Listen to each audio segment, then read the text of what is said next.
Okay, we're good to go. Thank you. Good morning once again. Well, thank you, everybody, for taking time out of their busy schedule for this EMS meeting. I think this is very crucial and very important to the citizens of Augusta, Richmond County. And our goal and objective here is clearly to try to get the best product possible for the Augusta, Richmond County, dealing with our zone provider, who happens to be Gold Cross. Our agenda for today, I think everybody may have the agenda before them in terms of what I'll actually, we have 3 agenda items. Those agenda items are, let me try to make sure I got them here. Number 1 is, Ms. Bonner, would you read those agenda items for us, please? Yes, sir. Item number 1 from the Administrator Donald and Senior Staff Zena McLean, provide information on the requirements of an EMS zone provider. Number 2, presented by Administrator Donald, provide information on EMS software, middleware products offered in support of data and reporting. And number 3, from Interim Fire Chief Williams, the 2021 current data for the Augusta Fire Department's first responders, specific data sets associated with EMS dispatch services. Thank you, Ms. Bonner, for that. Now, we're not going to go in that order if you don't mind. And we're going to start with item, Commissioner Dennis, you have a question, a comment? Yes, I wanted to add an item to the agenda. It's not, we really don't have discussion. I just want to make a remark.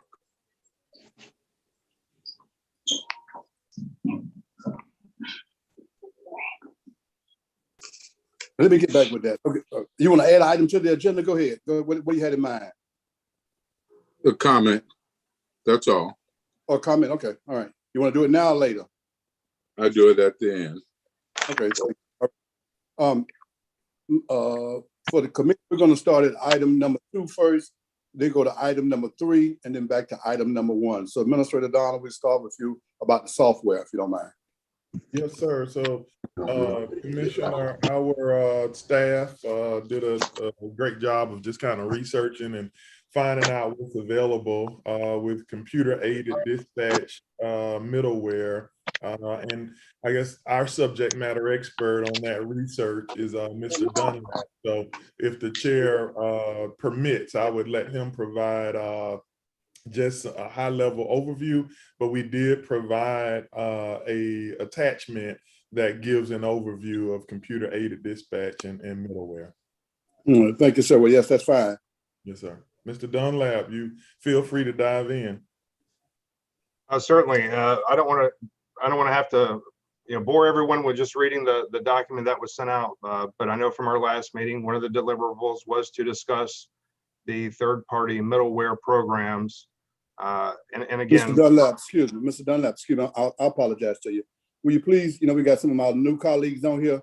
Explain them exactly what the software does and why it's important as you move forward. Certainly. So the purpose of the middleware software hardware product is to take 2 separate computer-aided dispatch systems. And again, the computer-aided dispatch systems are the dispatch computers that enters in the request for service. So if it's a request for police, fire, ambulance in a dispatch center, that's where we're keeping track of all the resources. That's where we're entering the call information.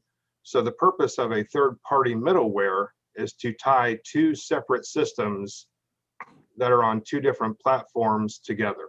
So in this case, we were looking at the feasibility of the Augusta 911 computer-aided dispatch system and an EMS provider system, computer-aided dispatch system. So what is really the benefit of being able to do that? It's to share situational awareness and to provide the data back and forth between the dispatch centers.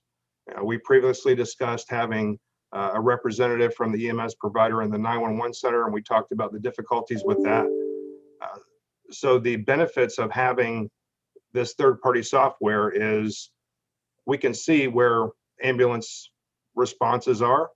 We can see the times, we can get up-to-date information because it can be on a refresh level of seconds. So again, from a high level, we reached out to our computer-aided dispatch vendor. They currently do not have an exclusive third-party vendor solution in place. However, they are able to provide a custom interface between our computer-aided dispatch system and a third-party middleware product. And again, we got to consider the costs that are going to be associated with a custom interface that will need to be built. You'd have to have reoccurring maintenance charges that would be ongoing, obviously. And not to mention, the EMS provider side would have to have an interface to this third-party middleware as well. And there would have to be costs associated with maintaining that. So I didn't want to mention any specific middleware companies, just in the the whole procurement and considering that, but there are programs and vendors out there. Mr. Anything you want to add to that? I do have a question for Mr. Dunlap, but I'll wait to see if you got you want to comment on that. I think just my comments in closing out on that is that there is a market that, or the research shows that there is a market that provides the service. It has not been procured and the costs have not been fully vetted, because as staff, we don't know which direction either our zone provider or the subcommittee and full Augusta Commission would like to move towards. But our research has shown that there's a robust enough market that if this level of data is desired by the commission, it can be put in place. Okay, thank you, sir. Mr. Dunlap, Director Dunlap, and I'm gonna try to ask this question based on my understanding of what you said. When it came to the interface, you said, because you said our current provider, I guess, overall in our IT department, doesn't have a direct midware product itself, but they can create an interface. So, but at the same time, that will require our provider to create an interface as well. So what is why not for us to just go out and look for a midware product then? And how does that impact our IT on our end if we just look at the midware product and not worry about the interface, if I understood what you're saying? We would have to have the interface in order to have the middleware product. Okay. So you have to have, in order to get them tied together, you need the middleware product, but there has to be an interface between our system and the middleware product. And then from the EMS provider, their side would also need an interface to the middleware product. So you have to do it either way, huh? Whatever you do, even though they don't currently have a product, you have to do it either way. That's accurate. Yes, sir. All right, Commissioner Garrett. Thanks. This question is for Director Dunlap. Our county vehicles and emergency response vehicles already have tracking devices on them. Is there a reason why we could not just require whoever is providing our EMS services to also have the same tracking as is currently used? That is a possibility. When we consider the county vehicles, I want to put those over in the parking lot, no pun intended, just simply because those are on a different system than what the emergency vehicles that we're tracking as far as the sheriff's office and the fire department. But to answer your question, that would allow us to view the location, but without further integration, we wouldn't know what call they were assigned to, if they were responding to a call, or if they were just driving down the road, or if they were transporting a patient from one hospital to another. We wouldn't know what their actual status is. So you're saying that even with the current system that we use for our emergency vehicles, we don't know, we can see them, but we don't know what calls they're responding to either? On our current system, since those are resources that we dispatch, and we have the call data associated with those emergencies or non-emergencies that we're dispatching them to. So for example, if we dispatch out a sheriff's deputy to the Red Lobster on Walton Way, we're able to view and see the location of that deputy going to that call. If we're dispatching a fire truck to the municipal building, the same way, we have the mapping system to where we're able to track that fire truck that's going to the municipal building. If let's just say and correct me if I'm understanding wrong, if we put that tracking system on an ambulance and we were not dispatching that ambulance and did not know what call that ambulance was associated with, What about We're our able to- city ambulances? Are you just saying because you dispatch them, that's how you're able to tell where they're going? So if we were able to put the same system that we have on our current emergency vehicles, as well as let you dispatch them, then that would take care of some of these problems? What you're offering there is, we would be able to know where they're going. We would know what their status is. We would have all the information and data that we would need. We would keep track of that as far as the time they were And would dispatched. and would this not be the most cost efficient way to try to implement this instead of adding a totally new system? Well, and let me be frank, because now we're taking a left turn regarding now our dispatch center dispatching those ambulances. That would come down to needing additional staffing because now we're adding on a whole new different discipline, so to speak. I don't want to get too far off in left field, and unless that's where you want me to go. Let's hold up on that a little bit. Commissioner Gary, you got some of your answers on that? Because let me try to wait. Yeah, I was just trying to walk through the rationale of adding a new system when we currently use a system for our emergency vehicles that could be required of any contractor that we use.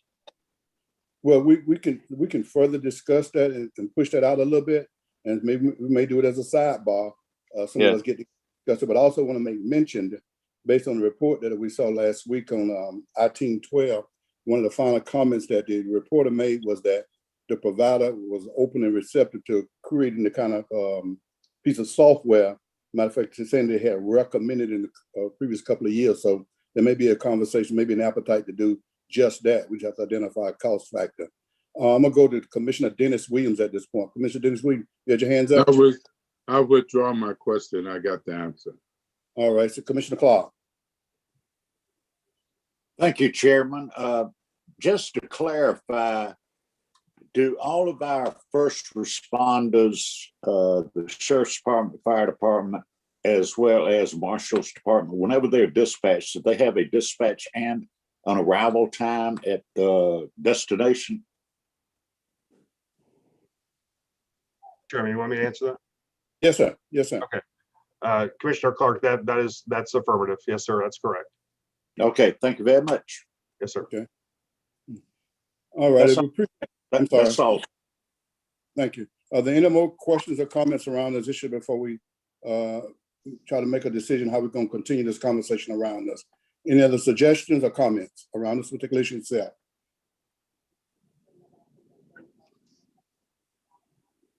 So, Mr. Administrator, go ahead, sir. No, Commissioner, I think for us or for staff, I think that we've resolved your questions about is there a software out there and is it what it would take for us to coordinate it.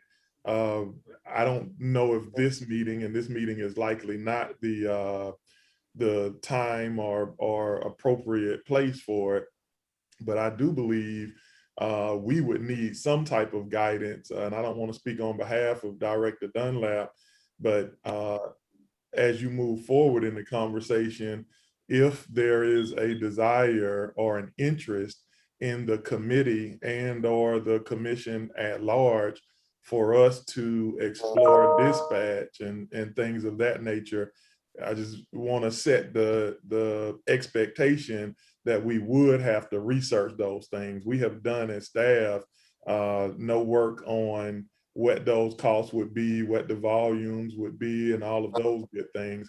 We've done the research, at least on the market for the software, but we have not been directed to address what it would take to do any dispatch. I just want to say if the subcommittee or commission has an interest in that, we would need time to research that as well. Okay. Well, if I understand what you're saying, and some of my colleagues can help me with this, anybody here that's listening here, whether on the committee or not, I think, Mr. Administrator, what I hear you all suggesting, that I do think that this issue would go back before the full commission to try to see how deep they want you all to go. But I'm looking at on the market and doing some pricing. I don't think this committee has that kind of authority. I think you may be alluding to maybe a commission issue. But I do think it's something that we have to strongly consider if we want to get to where we are to know to be able to track times and to be able to have a relationship with the provider in terms of communication. So for me, probably need to have just another little conversation about it, but I do think it needs to go to the full commission to give you all authority to dig a little deeper in this so that we can make a full-throated, the best decision about how to proceed and what those cost factors will look like. Are there any comments around what I just said? Any disagreements about it?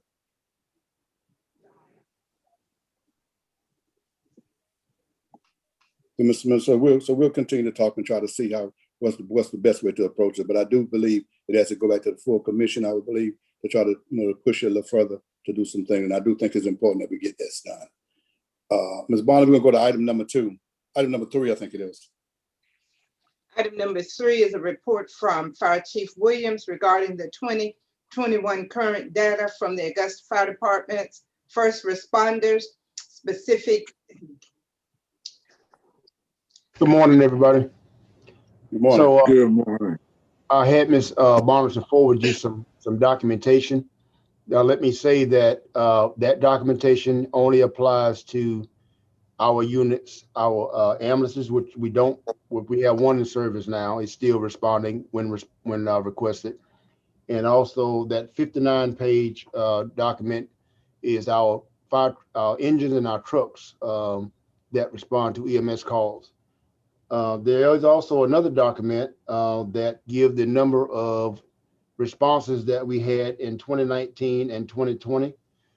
2019, 6,447 calls. Now that call can range from being en route and getting turned around, saying they're not needed, or actually transporting, or having one of our firefighters or two of our firefighters ride in with the Gold Cross unit. So there's a variation in what those calls turn out to be.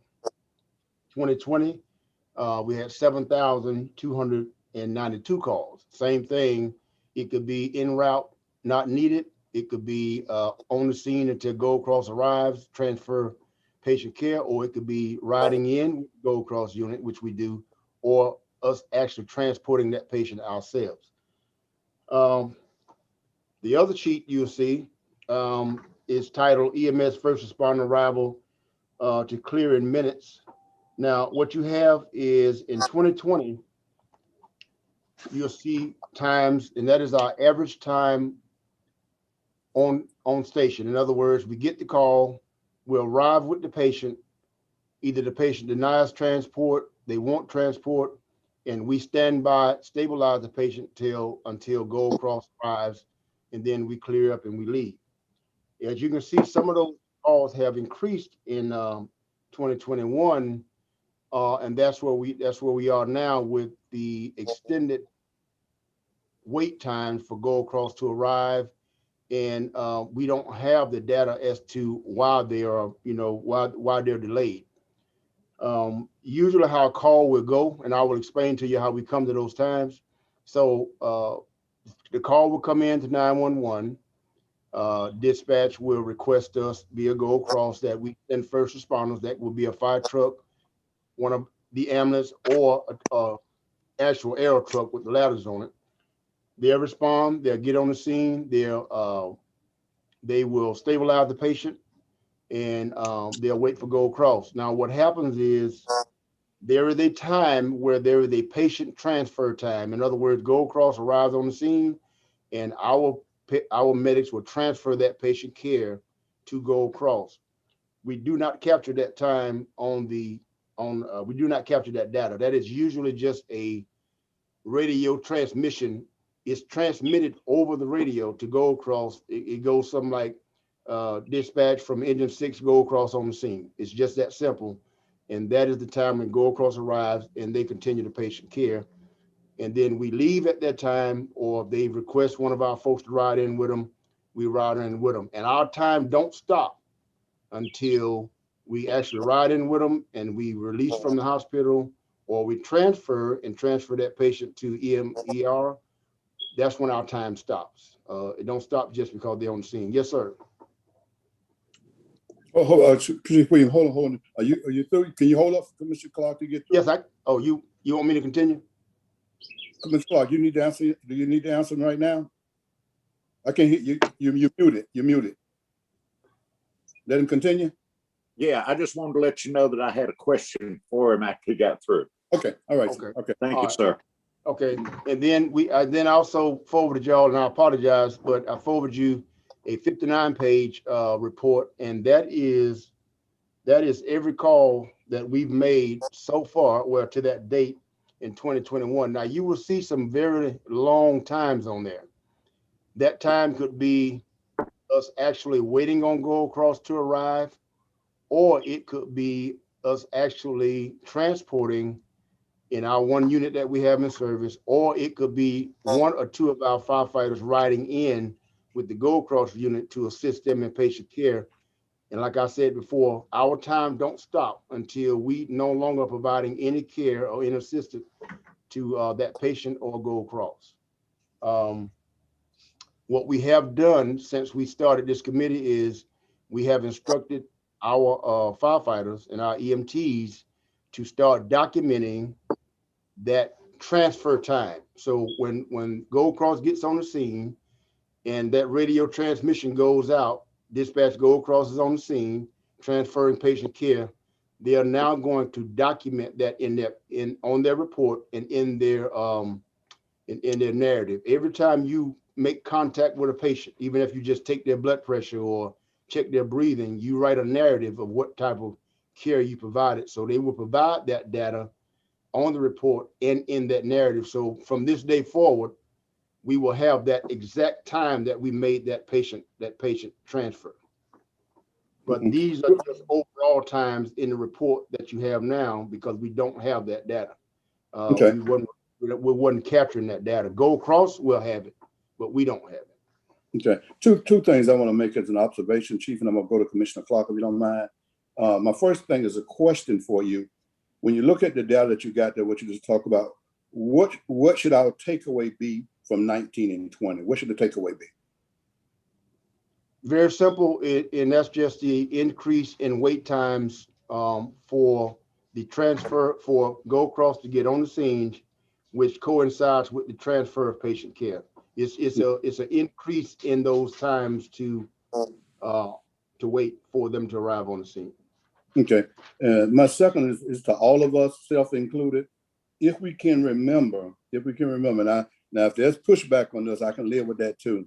But as I'm hearing the chief and hearing myself and others, we talk, let's try to say our provider. We all know who we're talking about. And let's just say not so much Gold Cross and just say the provider. We, Okay. All right, and so we can do that. That's myself included as well. All right. Okay, in Commissioner Clark. Thank you, Chairman. First of all, Chief Shaw, thank you for the outstanding job you're doing. And I don't know if you can answer this question or who can answer this question, but when the provider arrives, y'all release to the provider, correct? Yes, sir. My question is on, like I say, I don't know if you can answer this. When the provider reaches the hospital with a patient, they have an arrival time at the hospital, do they not? They should. Okay, and then when they, if they have to hold a wall or however long, that they're tied up at the hospital before the patient is released, that time has to be accounted for, does it not? Yes, sir. And so then they have a release time, correct? Yes, sir. Okay, thank you very much. I appreciate your answer. And that the question that you just asked has some it factors into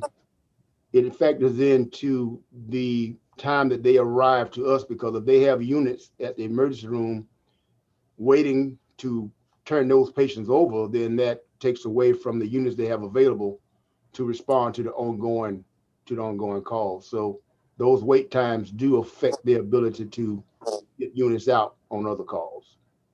Okay, thank you very much. I appreciate your answers. Yes, sir. But also let me speak to that as I understand the question too. I do think when you have those situations, most surely we have them, especially when we had them during the crisis of that we're currently in, this COVID scene, not as much as we was last year. I think your provider has a responsibility to inform you that they're having these challenges and you not have to find out the hard way. Commissioner Sayers. Oh, just gonna be real quick. Part of the business of EMS is you have to deal with transferring people at the hospital. So that's and I would ask Chief Shaw to verify this for me. Is it Shaw Williams how's your name go, sir? So I get it right. Shaw is the first name, Williams is the last name. I got Okay. two last names for my name, so. Okay, gotcha. I don't get So offended when people call me William Shaw. I don't get offended. Yeah, I took care of that for everybody. Well, Chief Williams, I just want to go back and say, when you setting up for EMS, part of your responsibility as a provider, anybody else, you have to incorporate the fact that you can't just drive to the hospital and throw a patient out and keep moving. The system doesn't work that way. So you have to incorporate all those variables into your projection of how you're going to provide the service. Am I right on that, or am I in left field? I would say that you're correct. And to kind of piggyback off what Commissioner Hassan has said, if you look at the numbers and you look at the increase, it does coincide with the current pandemic. So that plays a big part in those increased times. It does play a part, but of course you're right. I mean, you have to try to accommodate, for those wait times if you're able to. Yeah, because the person sitting out there waiting for medical treatment is not going to let that be an excuse for them. Right. Okay, thank you. Yes, sir. Thank you. Yes, ma'am, Ms. McLean, Attorney McLean. So that I can better follow this discussion, I do have a question of Chief Williams. Now, when a 911 call is made, who receives that call? Is it the zone provider or is it your department, sir? It goes to, I refer to Mr. Dunlap. He can tell you the whole procedure of how those calls come in. If that's okay. Yes, sir. Yes, sir. Good morning, ma'am. So to answer your question, when a 911 call is placed, it comes to the Augusta 911 Center. And if the individual calling requests an ambulance, the 911 Center staff will verify the address and then advise the caller to remain on the line while we transfer you to the EMS service. And it's a single button transfer that goes over to the EMS provider. So when the call comes in, you transfer it to the zone provider? Yes, ma'am, that is correct. And if it is a request for the sheriff's office or the fire department, the individual who answers that call will be the one who enters the call into the computer-aided dispatch system, and then it's shipped over to a dispatcher in the 911 center to dispatch those resources. So a request for ambulance service goes to the provider. But in this case, the sheriff's department, the fire department's ambulance is sent out to the location rather than the zone provider. Is that what I'm hearing? Because there's a lag time. Okay, because I'm trying to follow the discussion, and I'm asking because I don't believe, for the general public too, so that it can be clear what's happening here, why there is a, I guess it's a lengthy period of time before the zone provider actually shows up is what I'm hearing. So I'm trying to understand why. Are they transferring it to the fire department to answer the call? What's going on here? So the only calls that are transferred out of the 911 center are those requests from a citizen or business resident for an ambulance. After that call is received, verify the address, the single button transfer over to the EMS provider. Then the EMS provider is the one responsible for dispatching an ambulance to the emergency. When we're talking about the fire department ambulances, for the most part, those fire department ambulances are not responding to emergency calls unless there is a structure fire. And again, I don't want to, I'm going to divert this part back to Chief Williams, but for right now, the fire department ambulances are typically not dispatched to calls. Okay.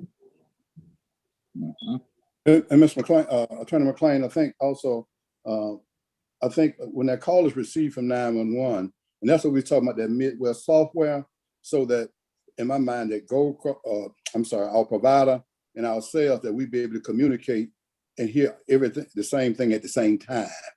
You know, it gives us ability to track it, but 911 does not dispatch city ambulances. If our ambulance were dispatched or are dispatched, they are dispatched by an MOU by way of our provider. Am I clear on that, Commissioner? I'm sorry, Chief, is that correct? The only way that our ambulance will get dispatch is if the provider requests them. They have to specifically request our unit, and then it will respond, and we have to get permission also to transport. If they need assistance with this patient for whatever reason, we can transport if given permission to. But nothing is automatic at this point. Are you satisfied, Attorney McLean? Yes. Yes, ma'am. I hope you don't mind me dealing with the McLean. I get the Heyman right eventually. I got it right. McLean is fine. I'm getting used to that around here, so you don't have to say the whole thing. Okay, thank you, ma'am. Any other questions? We go to our next subject, our last and final subject. Item number 1, Administrator Donald and Senior Staff Attorney Zena McLean to provide information on the requirements of an EMS zone provider. Mr. Administrator? Yeah, so Commissioner, we sent out quite a bit of information that I know the clerk of the commission attached to this correspondence. Our current research, of course, is still ongoing on some of the actions, but we detailed the responsibilities of the zone provider and gave a high level overview of what their responsibilities are. What we did also find out is that you have some general standards, but the agreements and how the zones are coordinated do differ from zone to zone in some cases around our state. And so with that, I would defer to Attorney McLean Heyman to give any technical insights that she might have before we may entertain any questions from the subcommittee. Thank you, Administrator Donald.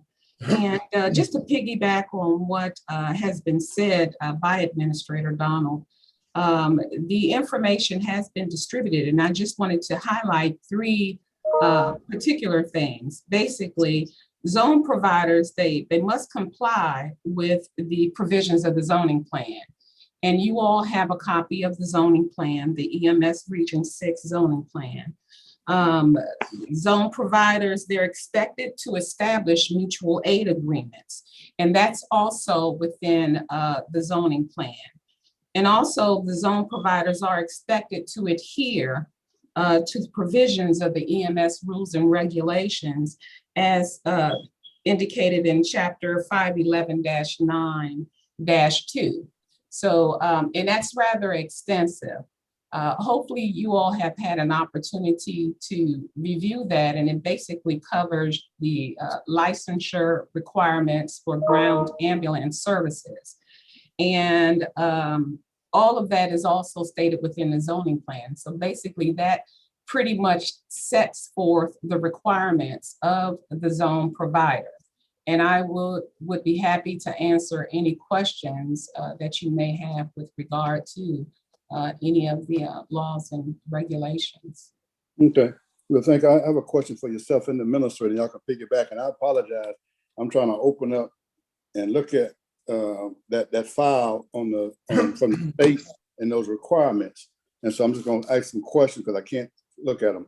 Can't see them right now. Well, Mr. Attorney, I'm sorry, Mr. Chairman, I think Mr. Lewis can put that, probably direct you to share your screen if you want to try and put it up. He has the presentation. Which one was it?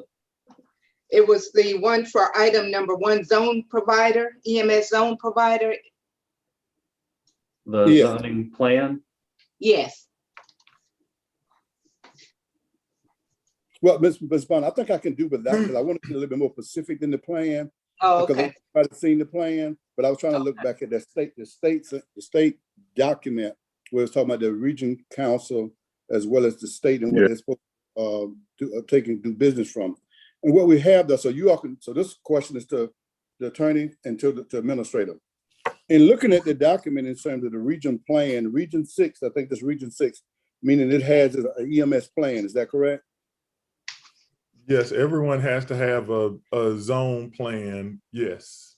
Okay. Now, with that being said, what they do is they give a structure and give a framework of what a zone provider or anybody who provides service in that region, what they're supposed to do. But also, I'm inclined to believe at some point in time, a zone provider, whomever, have to submit a document to say, this is the level of service that we're going to provide based on the criteria that's been set in zone 6 by and its oversight is provided by the EMS Council. Am I correct on interpretation of that? That's pretty accurate. Yeah. Okay. So now, am I correct in assuming that there is a document somewhere that probably prior, really, but most surely if in 14, it may as well be in 18, that our provider presented to the EMS Council about the quality of service that they will provide to Augusta Richmond County, which would entail response time, ambulance times, and things of that nature, because it has to be efficient, effective, and I'm thinking somewhere, quality of life to that degree. So they should have submitted a plan in that regard. Am I correct on that? Yeah, so they would have to have an agreement with the EMS council, yes. And so that document would entail all of the details that the council requires, and it could include things that include the number of ambulances, the level of service, and all of that good stuff. We actually don't have that document. And we have not, and it's not that it's not been offered to us, but we have not requested that document from the zone provider, because our task was just to highlight or at least bring back to the subcommittee what the requirements are. So I'm certain that if asked, the provider would without question provide it to us. I'd imagine it's a public document. And just to add to what the administrator said, yes, the zone provider is supposed to maintain dispatch records, service records on their vehicles, documents pertaining to the insurance on each ambulance that they have. All of that is to be maintained by the zone provider. So yes, if requested, they should be able to produce those documents for us. Okay. Well, what I'd like to, with this committed support to act as zone provider as well as the EMS Council for the plan of action that was submitted to the EMS Council in 2014 and in 2018. And so I'd like to ask for that. So you can ask it of the zone provider as well as the EMS Council, because it should have been submitted to the EMS Council. Is that not so? Yeah, I defer to Attorney McLean Hyman on that. I believe they would have submitted it to them. I do know that the state has some type of oversight on that, but if the subcommittee is requesting it, we'll request it from the appropriate sources. And in the state, so you can put the state there as well. Yeah. Yeah, make sure we're just trying to get the documents. Okay. Anybody have any other question? Yes, sir, Commissioner Bias. Or you just coming back on? Yeah, all the while, I just clicked back the video. Okay, Commissioner Dennis Williams, I think you say you have questions right now, so you say you want to make a statement. Yeah, well, one thing I wanted to, since we're looking at the performance standards of the provider, I did find in the document from the region that the providers are supposed to provide all types of complaints. And this is something that we haven't had from any providers in a while, because we're still getting these complaints from areas. And the only way that we will have any concrete information regarding if they're provided. For example, I got a call yesterday that it took over 2 hours for an ambulance to come that didn't even come. They ended up canceling the ambulance after the 2 hours because it took them so long to get there. But we need to ensure that whoever our provider is, that we have a agreed upon process for handling complaints. Not only the provider being aware of the complaint, but we as the government should be aware of that complaint also. So I see it is required, supposed to be required in the document from the region. So thank you. Okay. That's it. Any other statements or anything, about to say anything? Yes, Chairman Hassan, I would like to also add that in the rules and regulations, each zone provider is to have a medical director. And the medical director is actually the liaison to governmental entities as well as hospitals.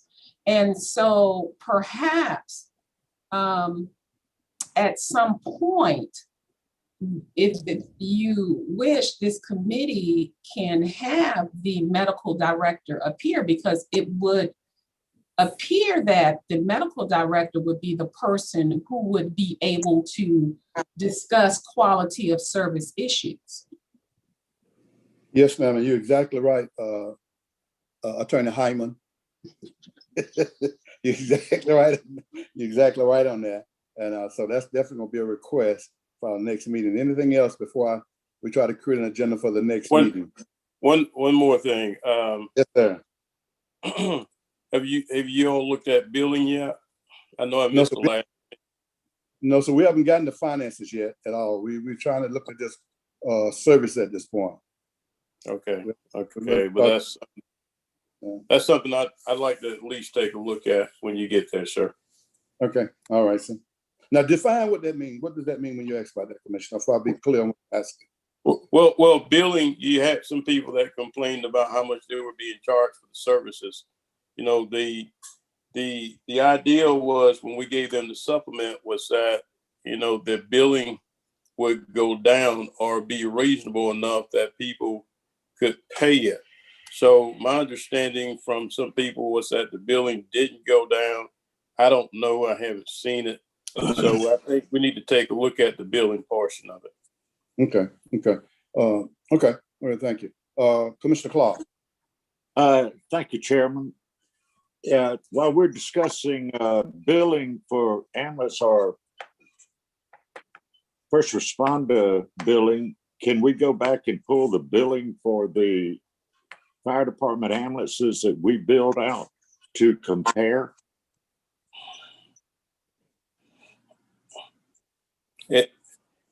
Yeah, yes, I guess we can. Yes. You have that, Chief? You have that, Chief Williams? Could you repeat that, sir? I'll let him repeat it. I understand what he said, but I'll let him repeat the question. Okay, thank you, Chairman. Chief, I was just asking if we're looking into, the ambulance billing. I know that the fire department billed ambulance services also. Can we get the past billing on the fire department ambulances so we can make a comparison? Yes, sir. So do you want to get the total amount that we've billed to this point, or you just want to get our billing rate? Which amount do you want? Okay, let's see. Let's get the billing rate. Okay. Let's get how much we've actually billed out for service, and let's get how much we've actually collected for that service. Yes, sir. We can get those. That way we'll have a comparison. If you could do that, I'd appreciate it. Yes, sir. We can have that information. Mr. Hassan. Yes, sir. Hassan. And that brings up. Okay. Let them finish, Commissioner Bobby. Make sure they finish. I'm gonna come to you next. Go ahead. Okay. Go ahead. Thank you, Chairman Hassan. I got my answer. Thank you so much. Chief Williams, go ahead. Commissioner Clark, how far back do you want to go with the building?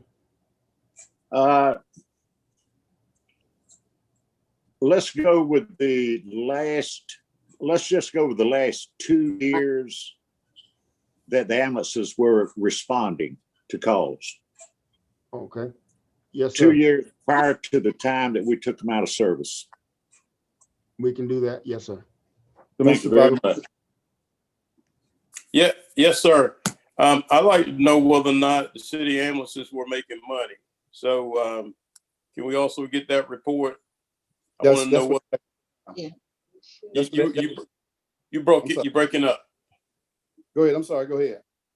No, you made a comment. I didn't hear you.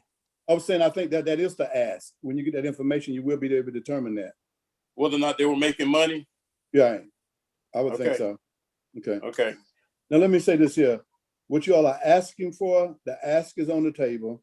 The documentation can begin to put together, but this would not be our next meeting. This would not be on our next agenda.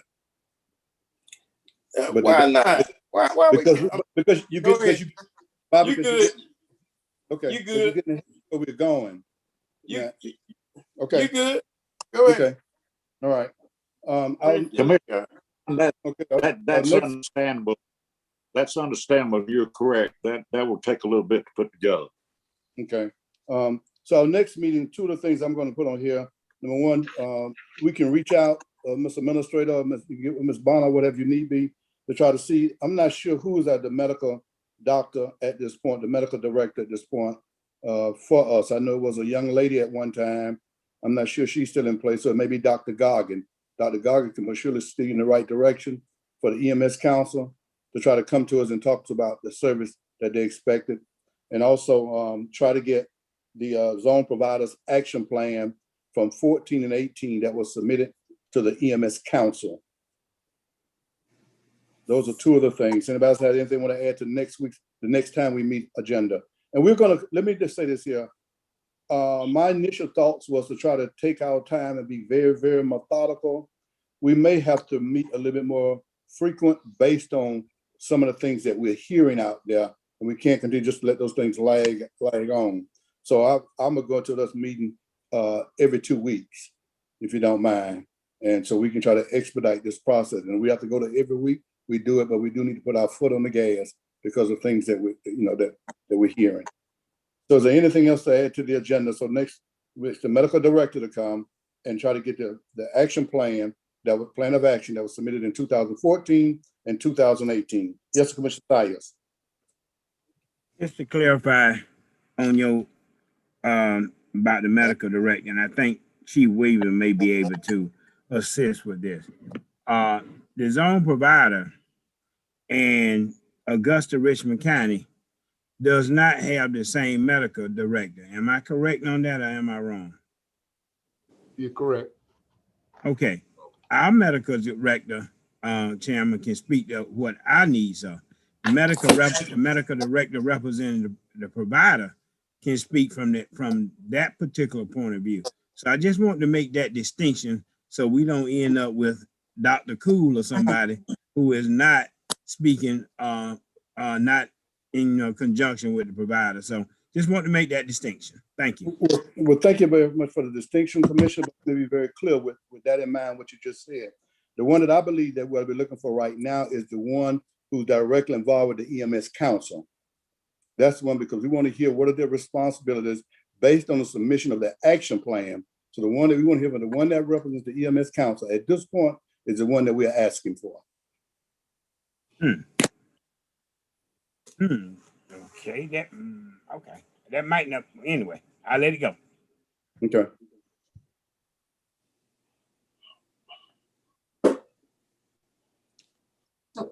Anything else? Yes, sir, Mr. Administrator. Just very quickly, want to make sure we have our tasks put in place. First, we're going to reach out to the medical director associated with the EMS Council. Also, look at the agreements or acquire the agreements for both 2014 and 2018, which is the most recent, And then while it is not for this meeting, we are to move forward on the 2019 and 2020 billing information produced by fire to bring it back at a future meeting. Yes, and can you, and both of my colleagues who requested the billing information, do you mind that them, when that does come back before us in the future, that they begin to summarize that and give us the points of the bottom line, what kind of was made or lost, profits and loss at the end of the day. Is that appropriate, or you want to have all the documentation around that? Commissioner Bond? I would kind of prefer to see as much of it as I could. Okay, all right then. We leave it like it is then. Thank you. I was going to ask if we just provide it all. Okay, all right. Yeah. Well, okay, all righty. Any closing comments from anyone? Ms. Bonner, give us 2 weeks if you don't mind. You got a calendar before you? Let's see. That would be, let's see, the 21st. No, I don't. Okay. Hold on just a minute. Hold up just a moment. Let me see if we have anything else on the calendar in that time. Yes, ma'am. We don't have to do it today, Ms. Bonner. We can send it out, listen. But it's going to be in 2 weeks. Well, we're trying to do it 3 weeks or rather a month, but I think we need to close that gap. 27th, and then after the 27th, got to be June 3rd. June 3rd. Yeah. You're checking the calendar now, see if there's anything else scheduled.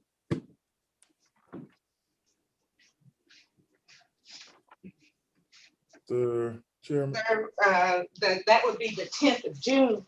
And the only thing we have that may interfere with time-wise, if we reschedule the meeting later, will be our district GMA meeting. It's scheduled for the 10th at 10 a.m., I believe. No, ma'am, I heard some of my colleagues this morning planning to attend that. Yeah. So can you get us that Wednesday then? That will be June 9th. Yes. Is anything scheduled for then? No, sir. Let's go with that because we want to do it every 2 weeks if possible. And then I don't want to interfere with everybody going to GMA, that meeting, district meeting. So June 9th at 11? Yes, ma'am. Mr. Minister, did you have something you want to say in closing? No, sir. I think we understand what the subcommittee is looking for, so we'll work to get those documents. Yes, sir. And Mr. Minister, in the meantime, also, we need to kind of dig a little deeper on this Midwest software because this is going to be crucial unless we can see from our provider that they may want to do something similar to what Commissioner Brandon was entertaining us with this morning. But we need to find out on that because that's going to be very important so before we can finalize anything, But like I say, based on the report I saw the other day, they were open to the midware software. So that's something we're going to have to, find a way to put that to rest in the very near future, what direction we're going. So are you asking for us to inquire with our zone provider if they would have an interest in that? Yes, do that. Yeah, I'm comfortable with that part. Just that conversation.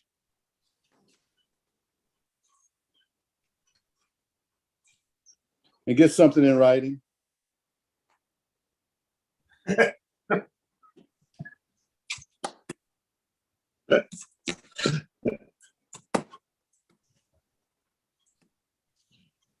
Got it. We got it.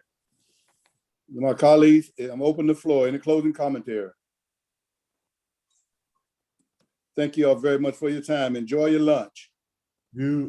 I think you remember you had Dennis. Remember you had Commissioner Dennis Williams had a comment that I thought he made it earlier. Oh, okay. I'm sorry. Did you make it earlier, Commissioner? He did. Yeah. All right. Thank you, sir, for the reminder, though.